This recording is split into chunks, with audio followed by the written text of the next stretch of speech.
બનાસકાંઠાના યાત્રાધામ અંબાજીમાં અસામાજિક તત્વોના ત્રાસને વેપારીઓએ દ્વારા બંધ રાખી પોલીસને આવેદનપત્ર આપ્યું હતું। અંબાજીમાં છેલ્લા કેટલાય સમયથી અસામાજિક તત્વો દ્વારા ગુનાહિત પ્રવૃત્તિઓને લઈને લોકોમાં ભયનો માહોલ જોવા મળી રહ્યો છે।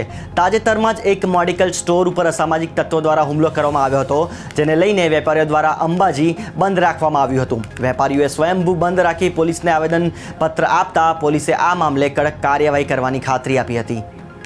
સાંજના અંબાજી ટાઉનમાં એક સામાન્ય બોલાચાલીનો બનાવ બનેલ, જે સંબંધે ફરિયાદ આપેલી હતી અને તેમાં 2 આરોપીને એરેસ્ટ કરી લીધેલા છે। પણ અંબાજી ટાઉનના માણસોની રજૂઆત હતી કે આરોપીને એરેસ્ટ કરવામાં આવે, વિસ્તારમાં પેટ્રોલિંગ રાખવામાં આવે, મોટરસાઇકલનું પેટ્રોલિંગ કરવામાં આવે। એ બાબતે એ લોકોએ ભેગા થઈ અને આવેદનપત્ર આપ્યું છે, જે સ્વીકારવામાં આવ્યું છે અને એ લોકોને બાંયધરી આપતા અંબાજી બંધનો જે ઇસ્યુ હતો એ સોલ્વ થઈ ગયો છે અને તમામ બજાર સંપૂર્ણ ચાલુ થઈ ગયા છે।